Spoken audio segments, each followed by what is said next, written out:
Good evening. So today's we'll be going to discuss the GIS data model, and we'll also have a look into how the geospatial or the geometrical component of GIS data and as well as attribute which is non-spatial data, how those data is being stored.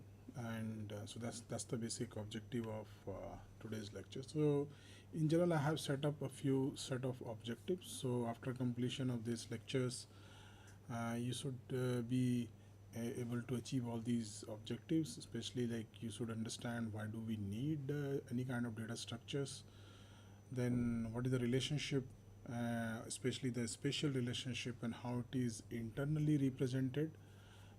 This is an important aspect to understand, to have this understanding, so that later on there might be a few issues which you have to deal with at later stage. Then we also going to discuss about the basic uh, group of data structures. Especially will be restricting ourselves to only two-dimensional data structures. That is the spatial geospatial data structures. We are not going to deal with any three-dimension geospatial data set in today's lectures. And that's extension of that is basically the raster and vector data set. So in general, whenever you are using any terminologies, raster or vector, and what is the meaning, so those parts should be understood, and we should also be able to say that understand that how to use them.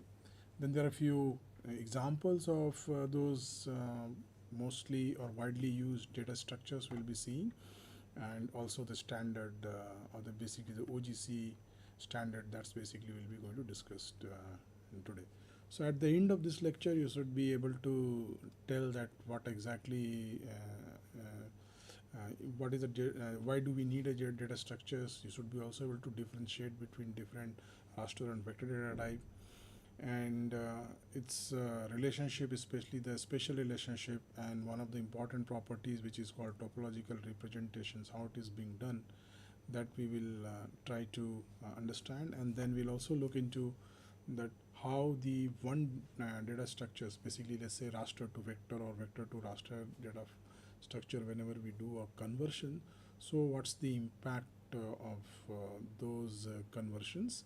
And we'll also look into or you should understand that whenever you'll be using any kind of data structures, especially the geospatial data format, so you should know a few of them, that how internally those data is being organized.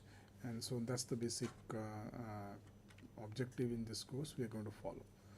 So let's start with the very simple problem that you are having two places A and B, and you have been told to carry out some kind of GIS analysis, so that you are going to give a path from place A to place B. So that's the basic objective of this analysis outcome.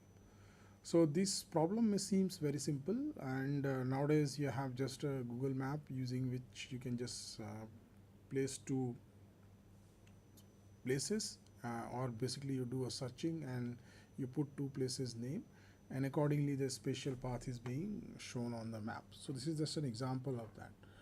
But internally, how it is being carried out, and is it not? Is there any specific way of representation of the information is needed, so that whenever we give any kind of information which needs to be searched, or the two locations if you want to give, and then if you want to try to find out the path between those two locations anywhere in the world, then the information of those information has to be organized. So let's say that how, let's say you ask the same questions to someone who is in a particular area. So in this case, the example is of IIRS, and there's a very famous marketplace called Clock Tower. So let's say if you go anywhere in near to IRS and do a query, or ask someone that you want to go to the clock tower, how can we go? So that person will just understand the IRS and clock tower, so these are the two different places, and then he will be able to tell you that different road connectivities Like in this case, it's a Kalidas road and then major road, using which you can come to a New Kent road, and then finally on a major road called Rajpur road, and finally you can arrive. So this particular informations has to be available with the person who is going to give you the answer. If that person is not localites, or he doesn't know about the nearby area, then these information is not available, and that person will not be able to give you answer.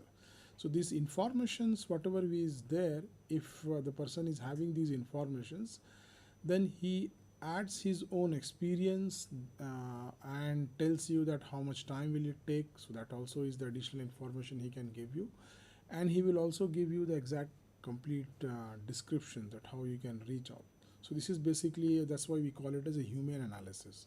Means there is no machine involved in this. Simply you go and query or ask anyone who is going to give you these answers. So in a simple sentence, he will say that you can find a route from one place to the other place, that is IIRS to New Kent, and you have IIRS to Clock Tower, and for that you have to travel from Kaldas Road to New Kent to Rajpur Road. So that's basically, so one sentence is going to give you, and that's the analysis which will be done. Now let's say that the same problem, if we want to carry out in case of machine data set. So in that case, whatever the human informations we had, that had to be first converted into a machine data sets. So whenever we are converting or doing any kind of conversions, then in general, any kind of data structure, what it does, it tries to group these similar kind of data set which may have a common characteristics. Like in this case, we are having a place A and B, so means that these are the basically a place or a point name. Okay, and then we are also having these points will have certain amount of or certain locations on the earth, so those latitude and longitude will be available, and this is true for all the points. So any point on this earth, it is going to have some name, and it will also have a certain coordinate values. So that is in this case the north and or northing and easting values has been provided, especially the latitude and longitude is available. Then you are also having, so these are basically, those A and B are basically points. Then these points are connected to a certain roads, or it's a line features which we are having. So over here what we do is, whenever we say a road is not being considered as a single simple line geometry, but rather than a road is consist of multiple line segments. So those are actually called intermediate segments. Why is it so? Because on earth we don't expect that road to be always straight line. So instead of that, what we'll have, we may be having a multiple bend and curves. So accordingly what happens is, any line geometry you break down into multiple segments, and collectively you call them as a line geometry. So that's how you are going to define a line geometry or line features. And then you need to extract the other basic information. Let's say if you are interested in knowing that how much time does it take, so you should have an average speed on that road, or maybe the average time it takes, then the length of the actual length of the roads, and so on. So those informations either can be computed geometrically, or it can also be like length can be computed geometrically, but other attributes like travel time and so on can be collected on daily basis, or maybe on a monthly survey, and based on that we can have some summarized values.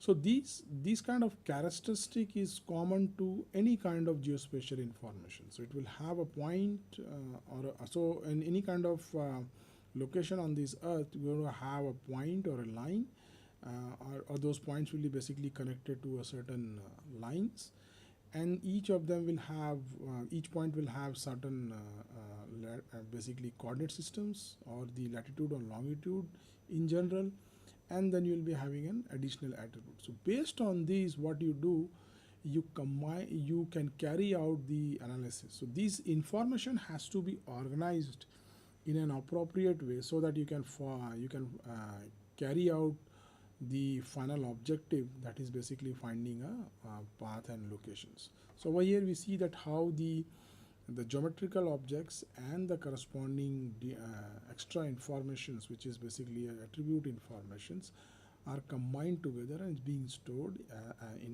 as a machine data sets. So once we organize it, so if whenever we are having these queries, so generally these kind of queries require, so as we can see in this picture, that there are few GIS requirements and you need to get an answers, and that you can get it through the GIS software and solutions.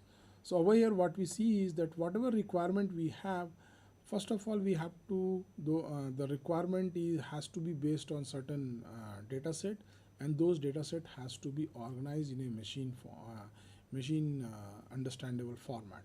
So that understanding or that conversion is basically the part of data organization, and which is basically the objective of this or the understanding of that data organization is basic objective of the current class. So once we have a properly organized data organizations, then we can have certain interactive analysis and query, and these two input can go to a certain GIS data processes. Based on that, it can give you an output, and those outputs again can be represented in a form of text or maybe in form of maps and so on, and that can be used for different purposes. So apart from the line or point geometry, there are also possibilities to store the aerial extent. So anything which can be which can be represented as an area, for example forest area or maybe administrative boundaries, or in certain cases you may be having a water bodies which is visible at a particular or maybe larger scale. So those are basically a kind of features which are spatially spread, or it means like it is having a certain amount, it is going to carry out it is going to have some amount of area, and generally those will be in some cases those can also be a continuous. So means for example the water bodies can be there, then you can also have continuous terrain, so that may also be available. So these kind of data sets are actually called aerial data sets. So these data sets will have, again, can be in a discrete form. So means like each of these road bond the basically the administrative boundaries can have a very crisp boundaries. So on the left hand side it will fall in one jurisdiction, and the right side of the boundaries will fall into another jurisdiction. So that's kind of distinct discrete boundaries is there. In some cases we can also have a continuous terrain, and those terrains can be represented in a form of rasters. So those are basically the aerial features. So these features also we can represent it. So only representations what we do is we simply take the outer boundary as an enclosing feature. So you start the line segments in any of the points on the outer areas, and then we can continuously traverse and end it at the same place. So if you are able to create that periphery, then you can name that particular area, or you can say that particular area is actually having a aerial spread, and then again you can have an attribute and other information. So that's one type of data sets. The other one is basically the continuous data sets, or the phenomenon like terrain and so on, which keeps changing with as you move in any of the directions. So those are the continuous phenomena. So it means like the terrain is continuously going to change. It is not going to have a sudden discontinuity in a representations. So in this case what happens is like so those are the basically the additional polygon features which is available to us. So now we see that geometrically what we are having is we are having a point features, which are the line features that we already have seen the representation of those data set in the previous example of finding path from place A to B. Apart from that, we are also having a polygon, which is nothing but a simply closed line segments. That's we call it a polygon. So you just close the line and you'll get a polygon. So these three different, or the broader category of geometrical features are a part of any kind of geospatial data sets. Apart from that, they are also going to have a certain attributes, like in this case a point may be having a name. So in this case, like an early example we have seen, that name can be an IIRS or it can be a clock tower. So those kind of names can be provided. We can also have a similar name to each of the line which is consist of multiple segments, like road name, length, travel time, and so on. Similarly, we can also have a polygon name and its attribute and so on. So if you see, if you look into the machine data formats, so generally if we broadly categorize the spatial data sets, then those can be categorized into attribute and as well as map or geometrical informations. So combinations of this is going to give you an GIS data set, GIS data formats. Like we are having a lot of data formats, we'll discuss few of them. Then we can also store these GIS data in a different databases, mostly in the form of the databases which is the relational databases. There it has a specific provisions where all the attribute or map informations, which is nothing but vector formats or raster formats, that get stored in a manner so that whenever you want to do any kind of query or retrieval based on normal SQL queries, that can be carried out.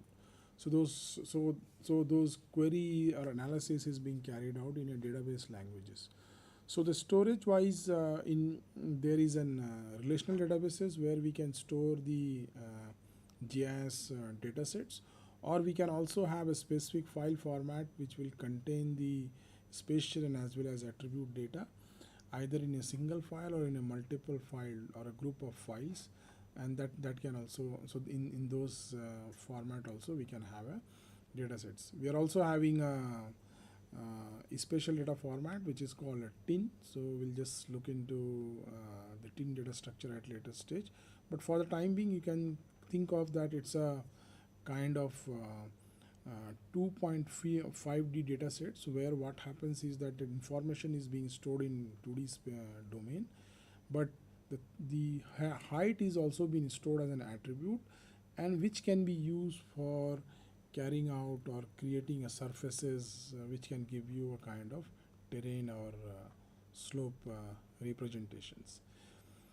Apart from that, so this is basically the any kind of GIS dataset which is visible to the users, but there are also other auxiliary informations which may not be visible to the user but are being stored in your GIS data sets, and those are required for carrying out the spatial analysis. For example, what's the coordinate system? So is it a latitude or longitude systems, or it's a projected systems, and so on. Then we can also have an extent, in within which extent your data set is lying, so that the initial setting or the view of data sets can be used, and then analysis reference can be started. In some cases we can also have a scale. In some places we can also have additional information, like when the data was produced. There might be additional metadata which can talk about how that data is being generated and so on. So these auxiliary information also gets stored in GIS data sets, and those auxiliary informations are not directly visible to the user. So unless until you want to do a specific query and find out those details, you may not required to understand, you may not required to look into that. So just to visualize only one set of GIS data sets, first, like, is basically at geometrical and attribute data is sufficient.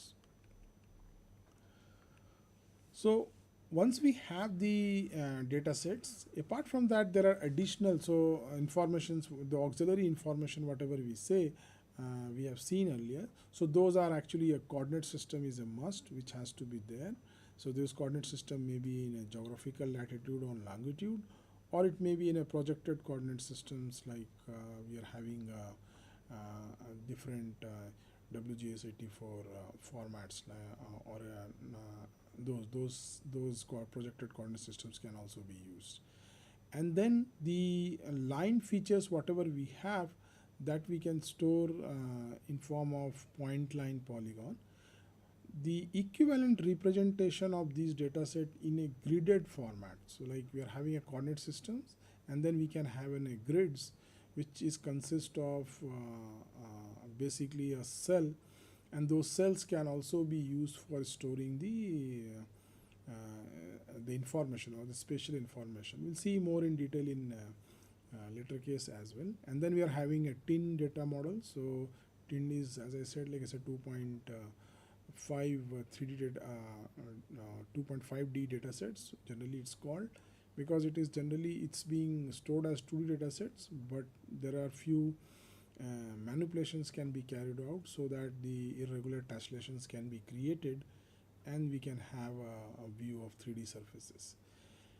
All these data sets, whenever we use it, it will have a coordinate systems, and these coordinate system has to be selected on the basis of its accuracy. So generally what happens is the shape of the earth is actually not flat, or maybe not spherical. So generally what happens is the shape of the earth is irregular. So in that case, what we have to do is we have to create an approximation or approximated 3D spheroid, so that we can cover the whole earth within this spheroid. So whenever it gets created, so generally it's being done so that there is a minimum distortion. So it's basically a issue of converting your non-regular earth into a spheroid, and then finally spheroid has to be projected back into 2D plane. So it means like there's a lot of transformations of your representation happens, and due to that there is a loss of certain property and attribute. So we'll have a look of those things in a later section of the lectures as well. So before going into more detail, just try to understand that since we're talking about the geospatial data set, so there are certain specific relationship which exist between different objects, and those are not only in term of overlaying information, or in other word we just take one information and look in the or overlay or put it onto the another layer, but there is also a spatial relationship which is exist. So generally in GIS we deal with or a spatial relationship which we call it is basically an 8 different spatial relationship is existing. So in that case, for example, the first one is a disjoint case where two features, that is blue color feature and the feature with the hash, those two are actually not connected. So if there's no sharing of any component of that geometry is there, so it means neither node nor line, none of these things is being shared, and that particular case is called a disjoint set. Then we can have a meet. So in the meet case, we'll have a single point of contact, so that can be a node. And if you're having any single point connectivity, so those are called actually a meet relationship which is existing. Then there are having an equal relationship, which is actually the one feature that is completely covers the outer boundary or periphery of other features. So if these are covered completely, then we call it as an equal geometry.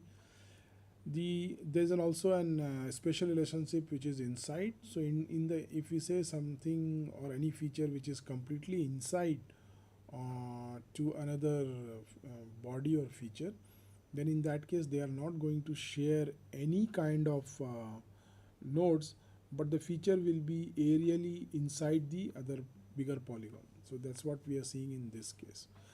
Then if we just reverse these relationship in a perspective, so instead of telling that the first feature is actually hash1 and the second one if we want to find out, we can also say the same thing with that the blue color polygon is covered by the outer or bigger polygon, and then we can also say the blue color polygon is, or the purple color is basically containing a kind of smaller polygons inside. So again there's no sharing of any geometrical components. And then we are also having a kind, in some cases we can have an overlap, so it means like certain portion will be shared across and certain portion of the geometry will not be shared. So these kind of basic relationship is there. So generally this is called a no-hole geometry, but there are also cases like you may be having one outer spatial and spatial geometry, and in between you can also have a certain holes. So for the time being, to make it simpler, we are not going to discuss those things. So once we understand those different type of relationship, then in some of the data structure or data set, those spatial relationship also needs to be preserved. So in this case, as you can see that there is an different lines or the points or the different section of the paper is being represented on the right hand side. So, so that basically is a two-dimensional paper, but whatever relationship which we have on this paper related to the neighboring geometry, those will remain. For example, let's say the triangle on the right top.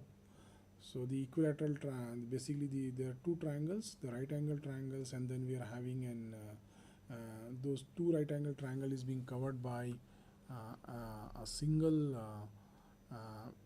equilateral triangles. So in this case, the geometry between or the spatial relationship between these two triangles and another two triangles will remain there. So it means like the neighboring property of those two triangles is not going to change, even if you do a transformation, complete transformation of those from 2D to 3D and so on.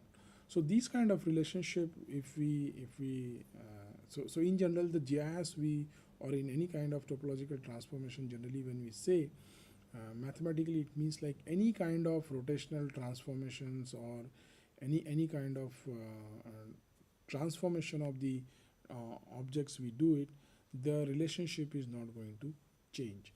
So there are such relationship is, for example, directions. So if anything is above and below, it will remain above and below.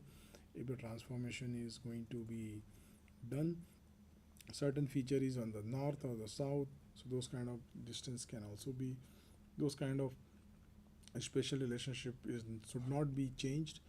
And then there are also a few metrics, like if whatever you do or representation of any features, the distance, actual distances on two-dimensional surfaces is not going to change it. So once we understand this, the spatial relationship and the understanding of what exactly is the topological relationship, let's have a look that how does the vector data set is being represented on a in a spatial or in GIS domain. So generally in this case what you do, so we are having a three different type of geometry over here. So there are a few points, and then we are also having a polygon and a line.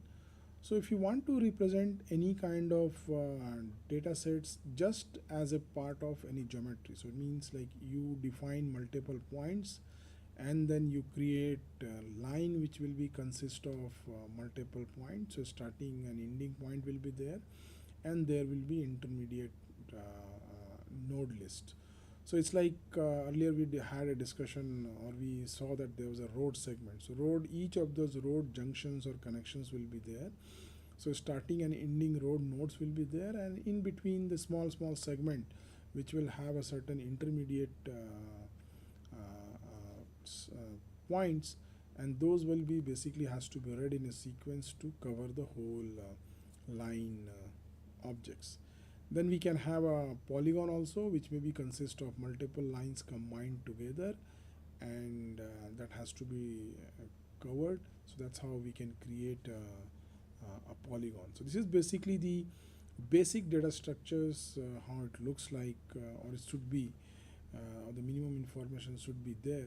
So there might be a multiple ways of storing them, but in general these information has to be there in your vector data structures. So one of the so there are different data models which stores these vector data sets. So whatever the coordinate information of point, line and polygon was there, so initially or at the beginning of the GIS development, people started simply storing it in a text file, and it's being done in a way that you just say that like for example in this case it's an there's a polygon A, and then you say A comma 6.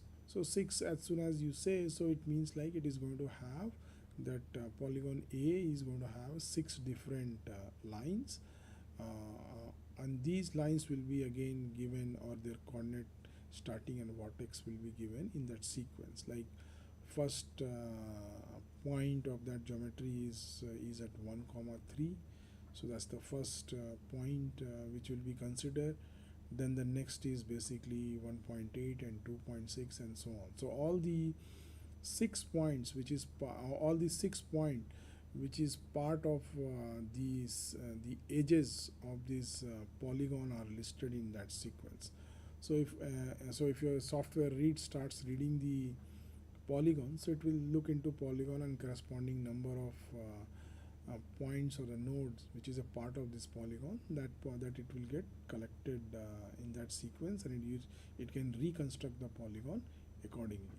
Same is the line one, so you're having a lines which will be again will have name, and then you'll say that how many points are actually a part of that line, and then all those points, like in the C is having a 4 different nodes, and those 4 different node sequences being provided in which it can be traversed, and we can also store the points. So in this case you can see that there's no separate file, but a single file which contains all the spatial geometry which is considered to be part of the geographical information. So this was the first way of representing the data set in a vector data model, and this is also called a spaghetti model.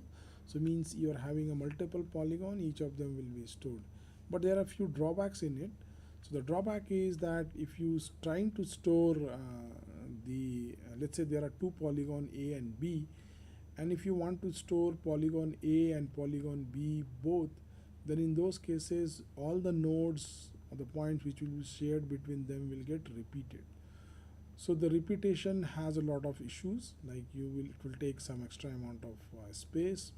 Along with it also makes a bit difficult in doing updation. So let's say if you make slight modifications to those edges, so all the places or all the dependent polygons, or maybe the different spatial feature which is dependent upon that shifting of that particular line or nodes will get affected. So you have to do a sequential query from first starting from the file to the end of the file, and look into the affected zones.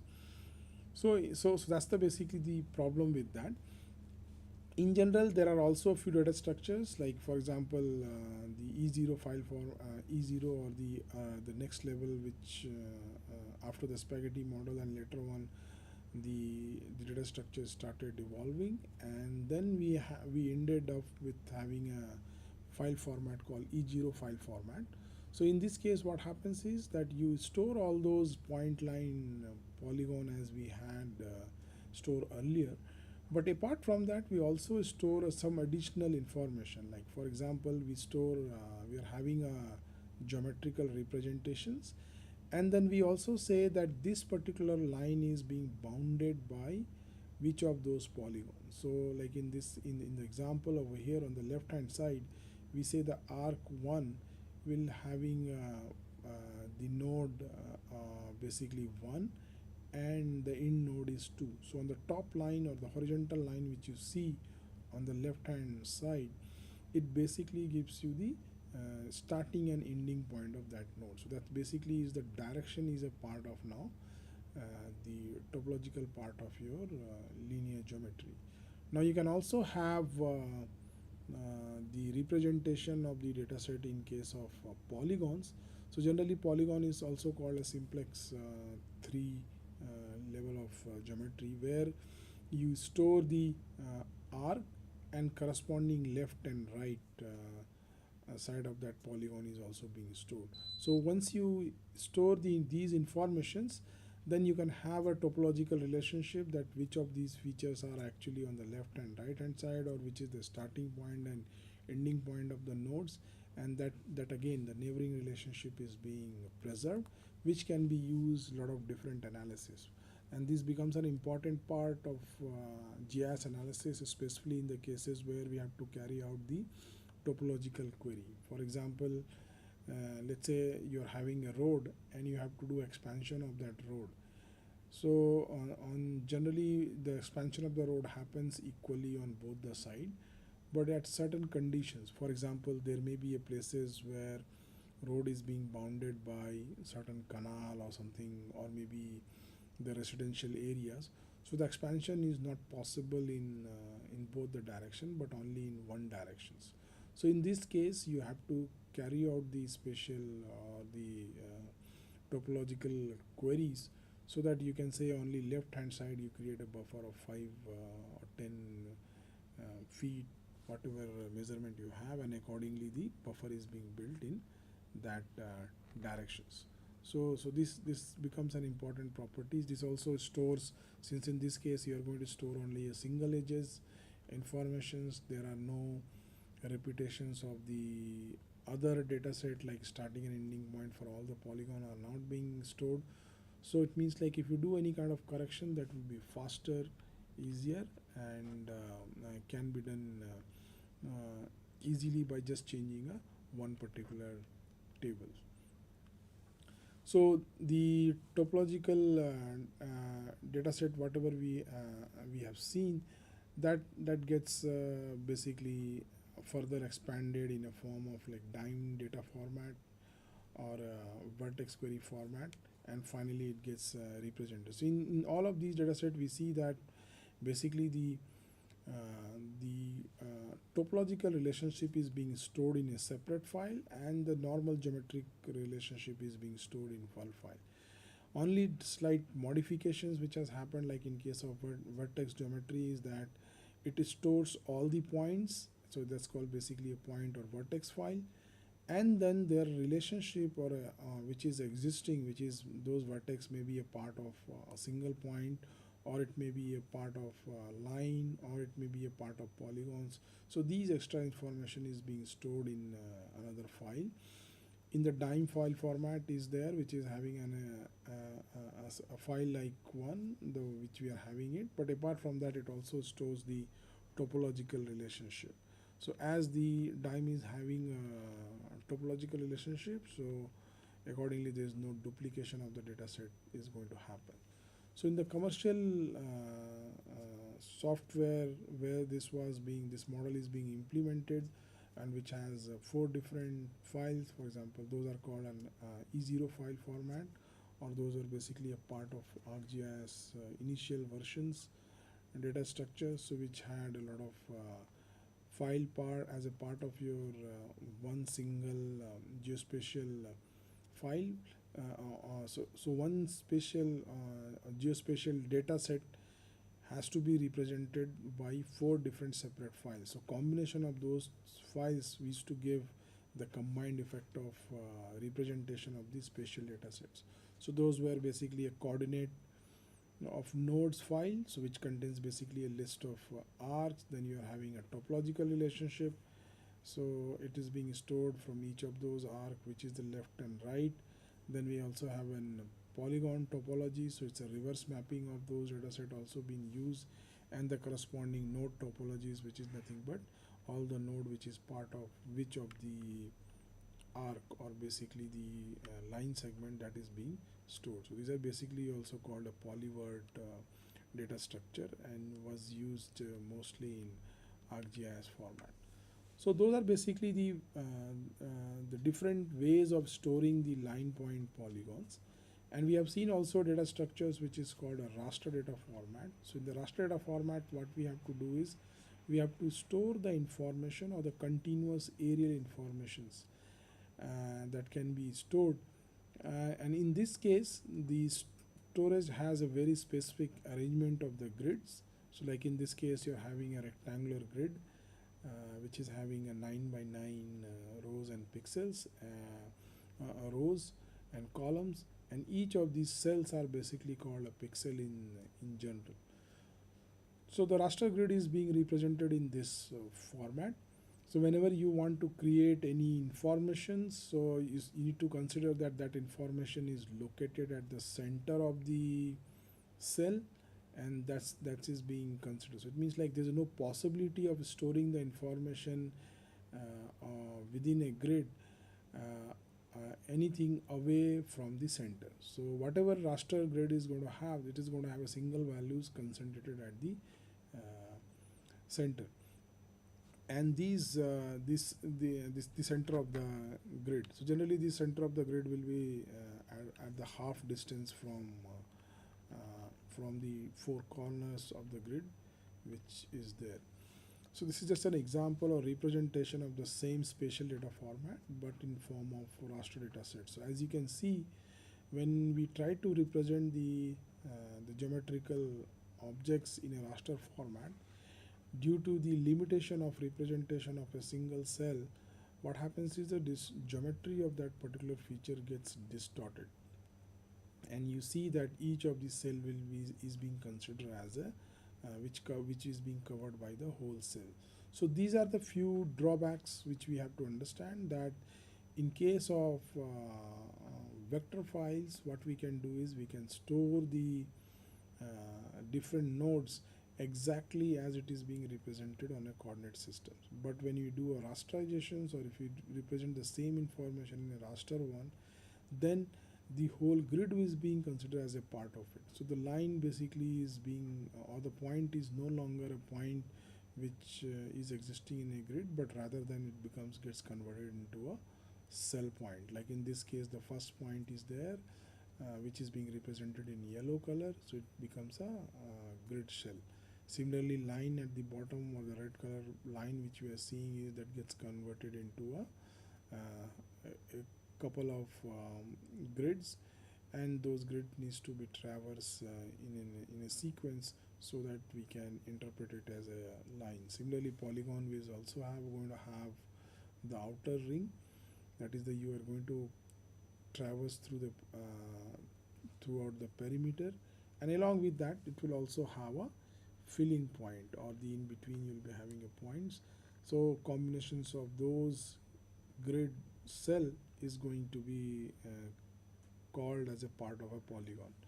And in this case, you also see that any places which is not being used, or it means like all the places which is empty on the left hand side, those empty information also needs to be stored in each grid, and those information are basically called no data values, or no value information. So there are specific value which is being used to store on those each of those grid cell where information is not there. So in general, raster data set, when which we are having an information which is spread across in a form of rows and column, and each of these rows and column again will have a grid arranged in a row fashion and a column fashion. So there is a chance of having a lot of information which may not be useful. For example, in the no data cases, like in this case, the example which you're seeing it over here, that you're having a red color polygons and there are no data values on the white side of the raster data sets.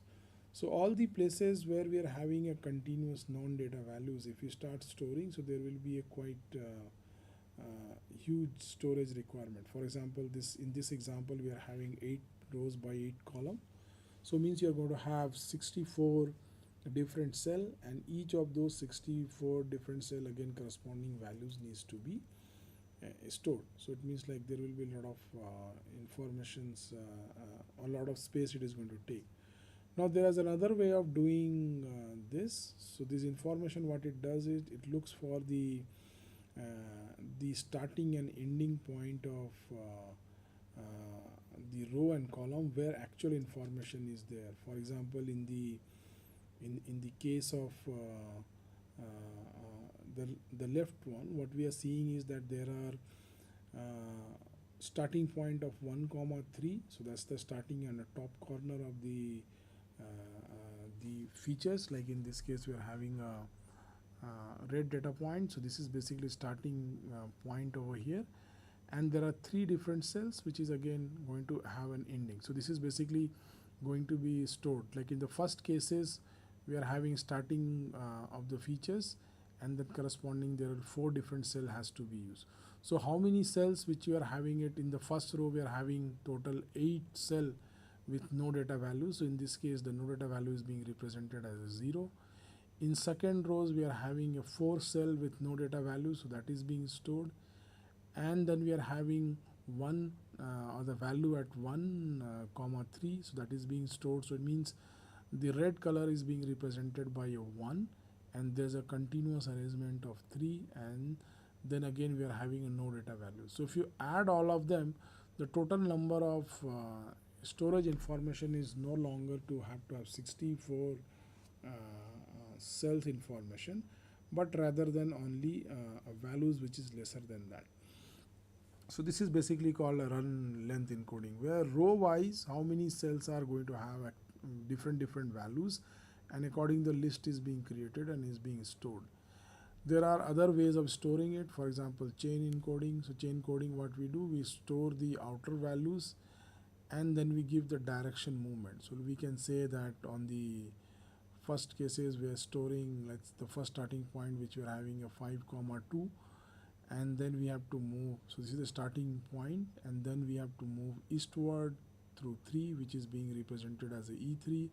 Then we have to move southward with 4 grid additions. So on this again we added 4, so we reach onto this point. Then we move west side on 1 point, and so on.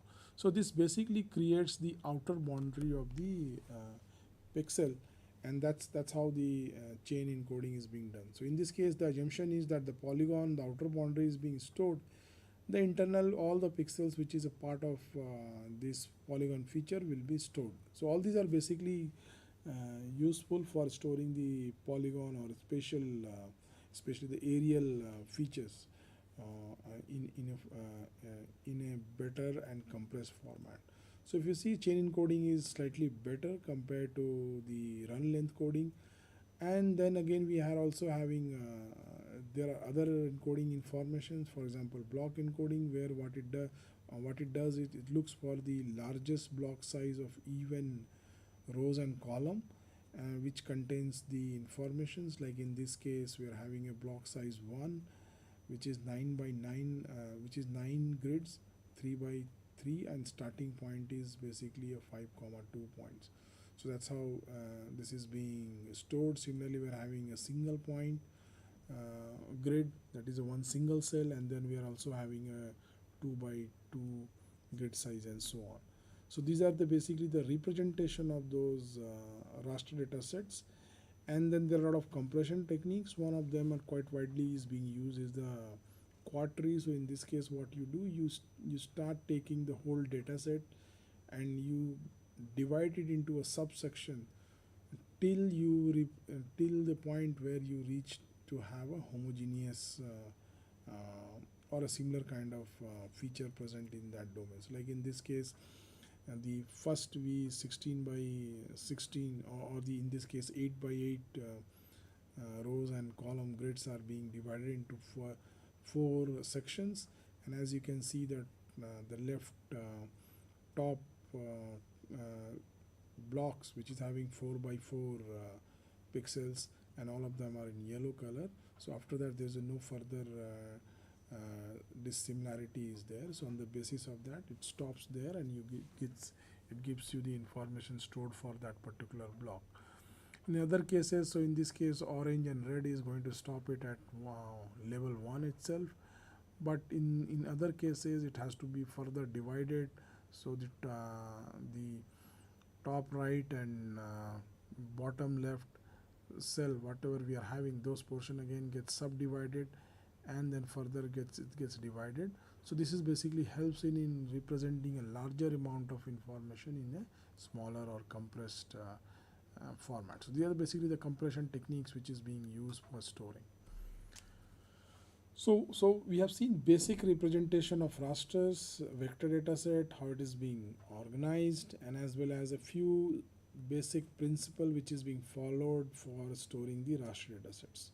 Now in some cases what happens is for during the analysis, there's a possibility that you may be requiring a data conversion from vector to raster data format. So in that case we have to first understand that what may be the implications of these conversions. Like you're having a polygon, so if you go for rasterization process, then in that case, as you can see, the polygon had a very smooth representations, which is no longer possible with the output. So now the edges are no longer smooth, but rather than it will have a staircase effect, and that will be quite visible, especially the non-horizontal lines or maybe a line with a angle. So those kind of features will have a quite prominent staircase effect. Then there may also be a possibility that in some places or some cases, like in this case, this particular zone where we had a continuous river channel, but after rasterization, what happens is this particular area gets lost, and this particular channel is no longer being considered as a part of it. So due to that, what happens is there is a discontinuity. So this is the another effect which is there. Apart from the other issues which we have discussed, like in case of raster data sets, the polygon or the point coordinate will be considered as a center. So accordingly, there will be a spatial shift issue that might arise, and then geometry smoothness goes is basically is out. So accordingly, what happens is the shape of the linear feature also gets affected. So like in this case, you're having a road lines, but after rasterization, you see the smoothness has been lost after the rasterization. So these you should be aware of this. So any model which takes and does this conversion and gives you the output should be aware of that. There's a possibility of slight error due to all these conversion process. So in nutshell, what we can say is that vector and raster data are two prominent category of spatial data sets. Vector are considered to be object-based models, so it means it will have a discrete representations, and raster is basically a gridded models. Then in case of vector, each of the coordinate is going to have its point, where in case of raster, each of the point is not going to have the georeference information, but rather than it gets computed. So you have an origin, and then you need to find out each grid, that particular grid's row and column, and since each grid size is fixed, so you simply multiply the grid length in x and y directions, so you'll be able to get the position of the center of the rasters. But in general, the geo or the positions of each raster is not being stored in normal GIS data sets. So since vector data sets only stores the nodes or the information which are required, so generally it will be a lesser in volume compared to a raster data set which will be storing all the data sets even if there's no informations. Then it can be vector data set basically stores a basic geometry, and those geometries are actually starting from the point, then you go into hierarchical geometry like line, polygon, and in case of raster, the basic object is the cell, and beyond the cell there is no other feature object which is present. And whenever you do any kind of analysis, we in GIS, the vector data will be done based on the geometry, where raster analysis is being carried out in terms of raster analysis, like you do a gridded based or grid based simple algebraic solution like addition, subtractions, or maybe some mathematical functions where it can use an input. So in the raster, the computation is quite easy and it's quite faster, where in case of vector, since the solution is based on geometry, so it means it takes or the complexity of those query depends upon how how your data feature is being organized. But in all the cases, in the vector cases, the solution will always will be in geometry formats. So there are a few existing files. For example, you may encounter in general like E00 format, which is the old format having a full topologies. Apart from that, there are shape files, which is being considered to be de facto standard, I should say, where all the different data sets is being created, exchanged, and used in different environment. But there are also a few other data, the vector data format like KML, KMJ, and OSM. So all these are basically a web enabled datasets, and these are basically based on container kind of data structures, where you define first container, you put the another container, another informations inside that. So it's a kind of hierarchical data representation which is present in KML and KMG file format, but only difference is it will in a file form. You may also encounter certain raster file which is GeoTIFF, and then IMG file format, HDF, NC file format, and so on. So NC file format generally doesn't stores the spatial information as a separate metadata, but it stores the information as a column part of the NC file itself. So in these cases, what happens is whenever you deal or manipulate any kind of raster based NC file, so you have to know at the beginning that at what projection systems the sampling has been done. So those were basically 2D data sets. In case of 3 data sets or the 3 data models, the 2 data sets which can be used for representing the 3D surfaces is the tin or triangulated irregular network models. So it's basically is based on the Delancey triangle base. It means like it looks for a kind of minimum circle which can be covered by nearest 3 points, and that optimization happens, and finally you end up with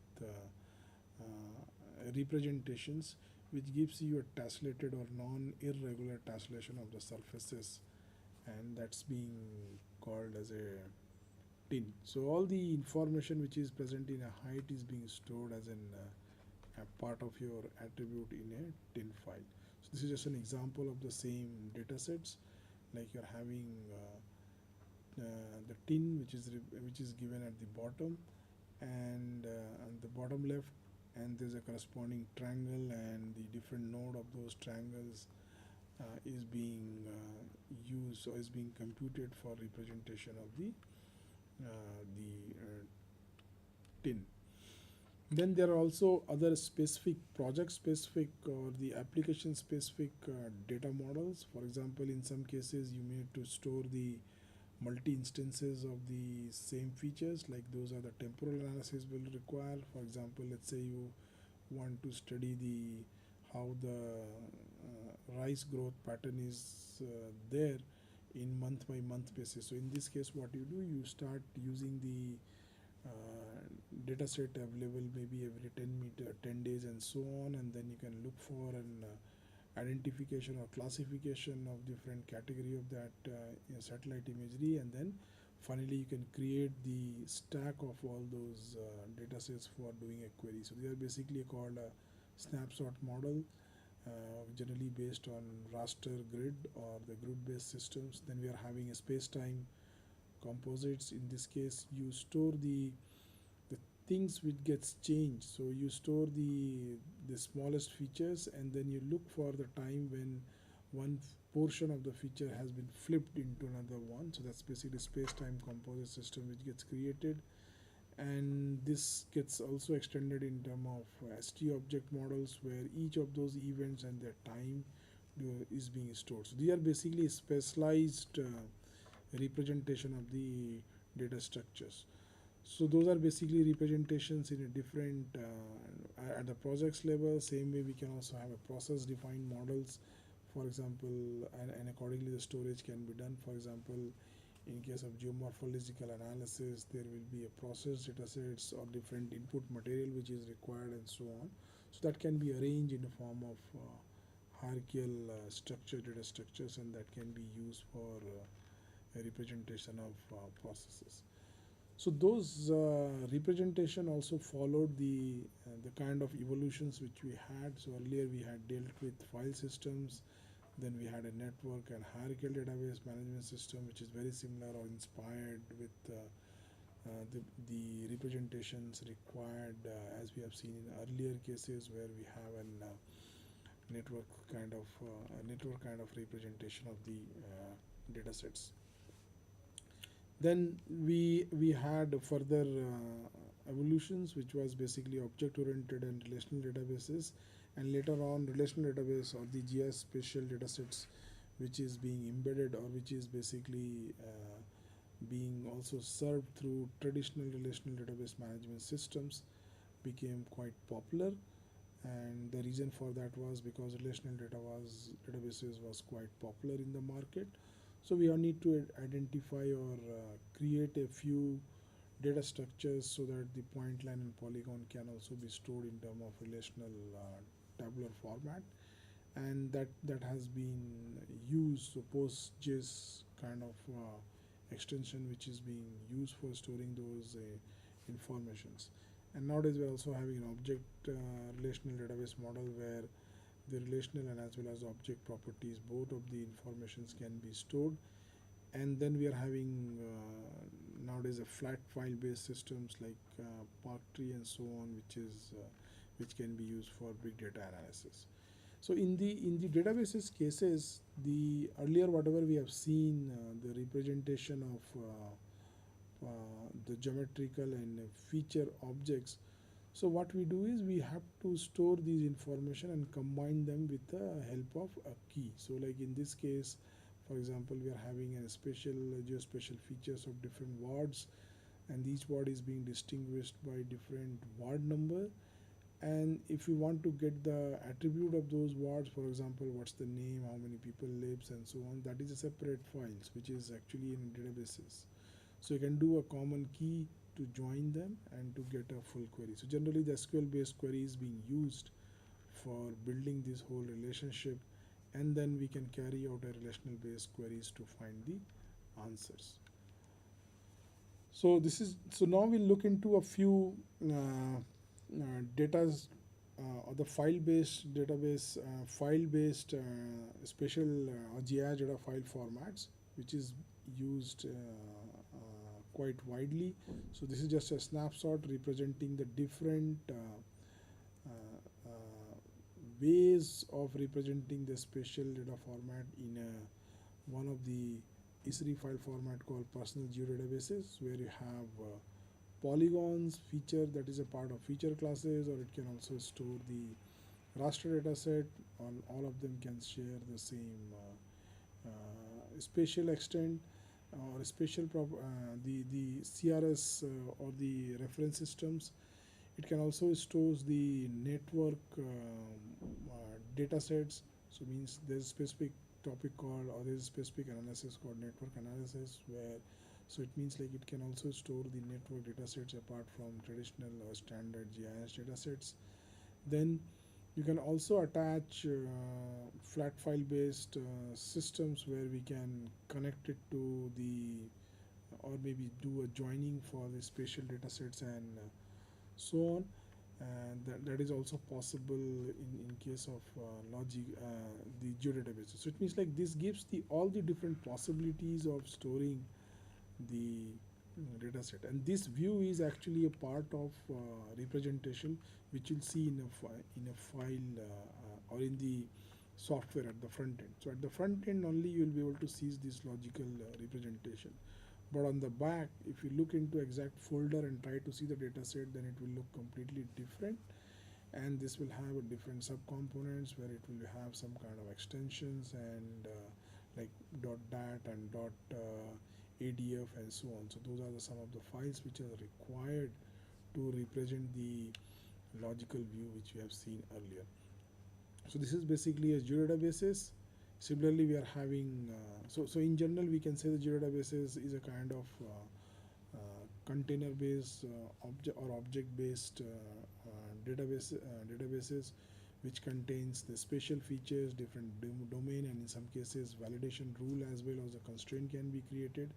It can also store raster, and then it can also store the tin, and there are a lot of other information by like locator, XY locations, and so on. So all these are actually can be stored in geodatabases. So that was basically a proprietary data set. So later on, what happened is people started building their own representation of spatial data sets, so that the people who cannot afford to buy commercial software should be able to use the geospatial information. So there a lot of development has happened, and finally at the end, the Open Geospatial Consortium or OGC has come up with a lot of standards for different type of processing of GIS models, representation GIS processes, GIS data sets, and so on. So in one of those OGC's standards, the geometrical class has been defined. So it means like it's an abstract class. At the beginning we'll have a geometry class which will have again to store the basic point line polygons, but nowadays it has also been incorporated that it can also store the different 3D information in terms of curve and surface.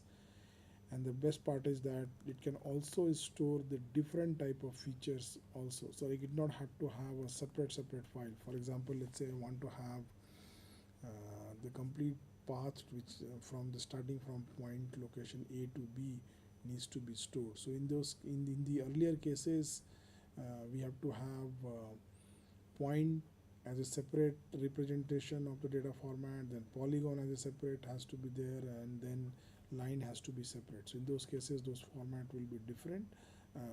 The file representation will be different. Their format may be same, but if you want to store a single geometrical informations which may be shared or which may have a shared geometrical aspect, like point line polygon can be called collectively as one group.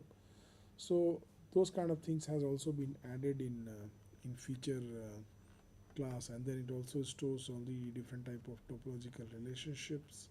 So these are basically gives you the implementation level that how the curve or point or surfaces is being can be created. For example, in case of plane geometry, it has to be either point line polygon and so on, or you can also have a multi-point representations.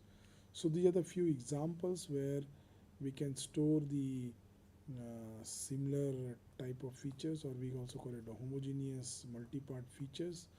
So like you are having a lot of different point cloud collectively as a rest location. Similarly, we can have a cycle path which will be consist of a lot of lines.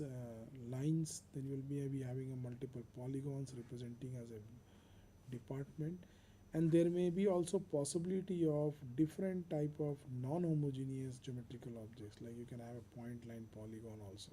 So these kind of things can be stored as a part of collection feature models. So any GIS software which says, or any GIS dataset which says it's compliant to OGC standards, then in those cases those are can be considered. So one of them is actually a GeoJSON file format. It's again object-based systems where you at the top you have a feature collection, and inside that you'll be having multiple objects, and each of those objects will again have a feature geometrical objects and properties.